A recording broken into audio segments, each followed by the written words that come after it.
Are you an introvert or an extrovert? And does it have any impact on your ability to create, record, and release your best music? Well, in this video, I'm asking that question. Let's go.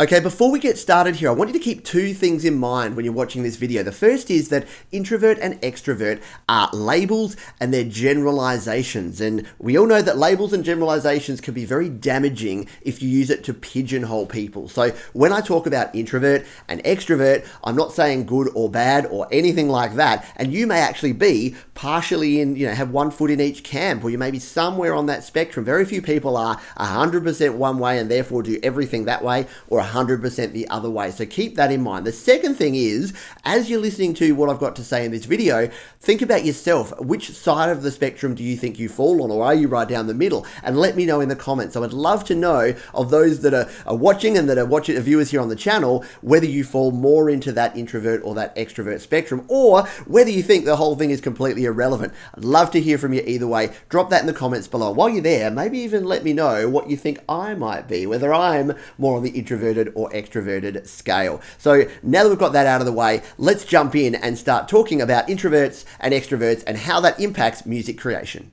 Oh, and if it's your first time here on the channel, I better let you know who I am. My name is Pete, and this is Studio Live Today, where I help you create, record, and release your best music, or at least I usually do. I've got a lot of tutorials and technical information here on the channel about how to get your best quality music recorded and released here in your home studio, but sometimes I like to take a little bit of a step back and talk about something that might be impacting your ability to actually create music. So a little bit more about the personality types and the psychology behind creating music. So that's what we're going to be talking about here today. And no, I'm not a qualified psychologist, but I just have an active interest in this sort of stuff. So we're going to jump into that. But first of all, let's just define what an introvert and an extrovert is, because like most things, if you go and Google it or go to Wikipedia, you're going to get a whole bunch of information, and there's a lot of different schools of thought around exactly what the meaning is. And as I mentioned in the opening, we're not here to label, we're not here to pigeonhole or generalize and just say you are going to be in those spots. But my favorite definition is that an introvert is someone who gets their energy from within, from themselves. So the classic definition is, if you're someone who goes out to a party and you spend a lot of time out with people, and then when you get home, you just want to go sit in your room for 4 hours with the door shut and read a book, then you probably fall more into the introvert camp. On the flip side, if you're the one that's sitting at home all day and you're climbing up the walls because you just want to get out there and be with people and actually talk and party and dance and do all those sort of things, then you are probably more on the extrovert camp. So you will get your energy from other people and from doing things and interacting with other people. So again, it's not right or wrong or good or bad. It's just the way that you actually get your energy. A lot of people think introverts are shy, reserved, quiet types. Not always the case. A lot of people think introverts are loud and life of the party. Not always the case. It just means how you actually get your energy. So think about that as well as we go through these. But for now, let's jump in, because I've got 5 different comparisons that I've put together between introverts and extroverts, and what I think that has in terms of impact on their ability to create, record, and release their best music. So number 1 is that introverts tend to be slow and extroverts tend to be fast. Now, before you jump on me and say, hey, I'm an introvert, but I do things really quickly. Yeah, again, generalization. But what I mean by this is that if you are on the introverted side, you're probably also quite sort of meticulous and focused and detail oriented, and you want to do things right. You want to slowly work through processes to get things right. On the flip side, someone who is more of the extrovert mindset might be really quick because they want to just get on and do things, because they're all about the doing and interacting, and they want to interact with other people, but they also want to just get things done. So the learnings from this, the things that you can take away, is that perhaps if you are doing things too slowly and being a little bit too focused on the detail, doing things like I did recently, which was like my short song challenge, which I'll link up there if you haven't taken a look at that video, doing things like that can really push you out of your comfort zone and get you doing things quickly if your natural tendency is to do things slowly. On the flip side, if you are producing, lots of music and you're getting things done, you're getting it out there, but perhaps the quality isn't quite up to where you'd want it to be, maybe you need to just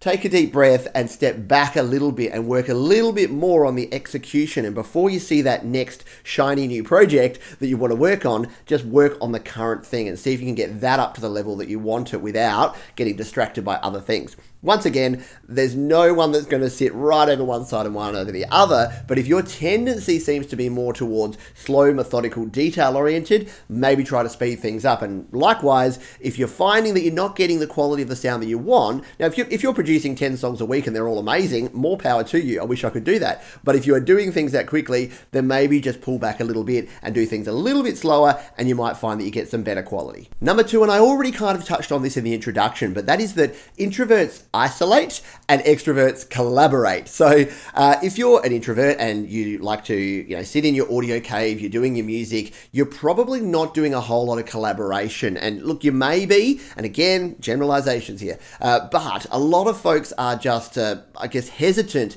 to get other people involved. And the beauty part about collaborating with other people is that you can take your ideas and then you're adding other people's fresh ideas. And the compound of having other people involved in your music is awesome. I'm working on a track at the moment with an outstanding violinist called Dan Baker, and I'll link to the video that he did where he took one of my songs and he's added some violin. Now, I don't play violin. I've occasionally tried to add some strings to some songs before using some synth strings, and it just never sounds right. But the idea of getting someone else adding in a part, and then I can bring that song back now and it's got someone else's touch on it, I think that's really amazing. On the flip side, those that are of the extroverted tendencies, not that collaborating too much is a problem, but sometimes you do actually need to also know what you do and know your stuff. So if you spend all of your time out there playing in bands, playing with other people, collaborating, then are you actually getting like solid work done?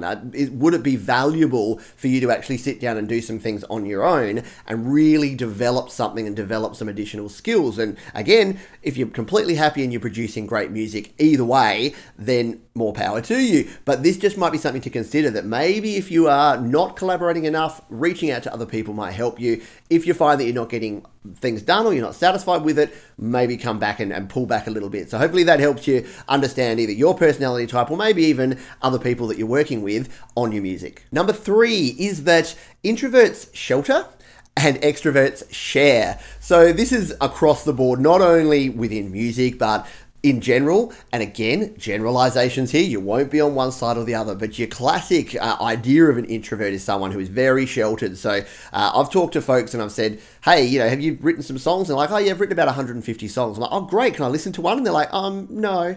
So they don't want to actually share what they've done. And part of that is around insecurities, around self-confidence, but part of it's also just that it is harder for some people to actually share what they're doing. Music can be quite personal, and being able to share it can be challenging and it can be confronting. So for those folks who are in that mindset, there's nothing wrong with it. If you want to create music and it's your own art and it's your own personal thing, then that's great. I'm of the mindset that art should be shared, and it's better when other people can actually share in your art. It can be nerve-wracking, it can be confrontational to do it, but it's worthwhile doing it in the end.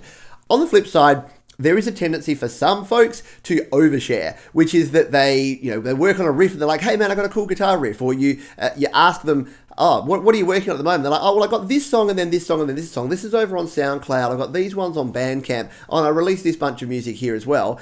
And you're going, okay, can you just send me one thing that I can listen to that's like a finished song? And they're like, oh yeah, I really should get around to that one day. So the ability to overshare might actually be detrimental because you're not able to have a really clear vision. And if you want to share your music and other people to listen to it, sometimes it's good to just have a simple approach to just say, yep, here is the song, or here is the EP that I've just got out there that is the best of what I've been doing. So you've got something that can represent you well. So again, if you find that you're sheltering too much, maybe it's time to start sharing more. And look, if you're oversharing too many things and people are starting to space out because you've got too much music going out there, then maybe consider that and putting a little bit less out there as well. Which leads nicely into number 4, and this is around introverts tend to resist, whereas extroverts will release. And yes, I needed 2 words that sounded quite similar, so I kind of smushed those in there. But introverts, by their nature, and again, generalization, if every time I'm saying that and you're going, Pete, stop labeling, yeah, I know. But people that are on that side of the spectrum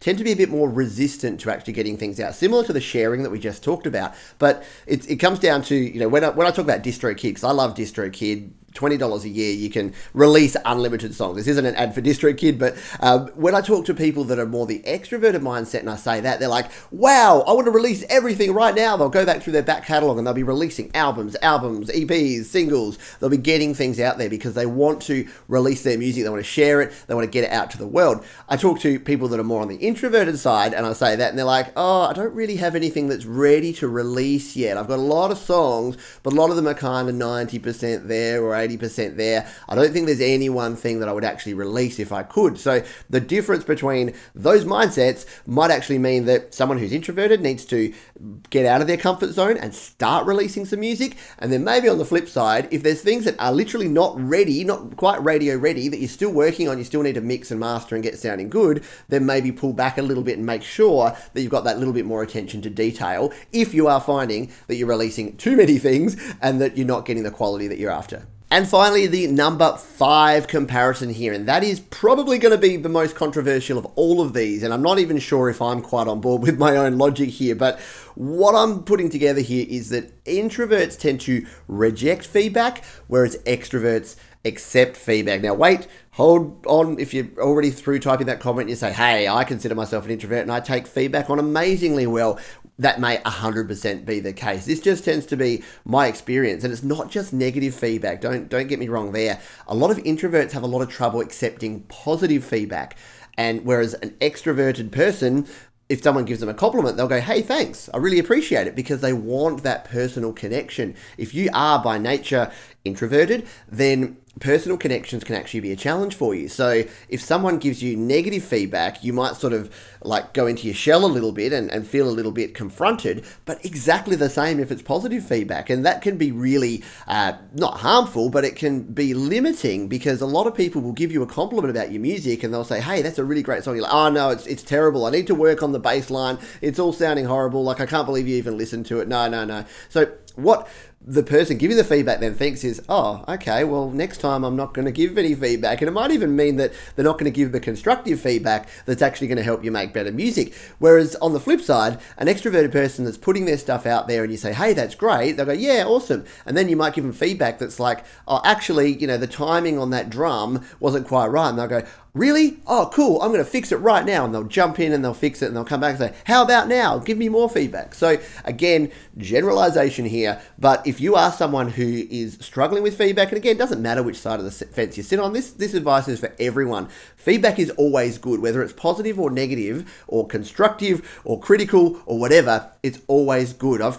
Being here on YouTube, putting videos out, I've come to realize that people provide feedback in many different ways. And if I get either really overly happy when someone says, hey, that's a good video, or really overly down in the dumps if someone says, hey man, that was terrible, well, it's going to be really hard for me. But if I just go, look, everyone that provides me feedback is going to give me something that I can then work with, then that's the way I approach it. So even if it's something really negative and they go, hey, it was really terrible, you talk really fast, I don't like your hat, whatever it is, well, I can go, oh, okay, maybe I shouldn't wear the hat in every video. And oh, okay, maybe I should slow down my speech a little bit, because when I get excited and passionate, I do talk fast, and I know that. So it's not just about the positive or the negative feedback, and it can be across that spectrum. So anything you can do to make sure you're accepting and using feedback is going to be a really good thing, and hopefully get you producing better music. So there you go. Yes, something a little bit different, maybe something a little bit controversial, but that's where I want to hear back from you. Do you think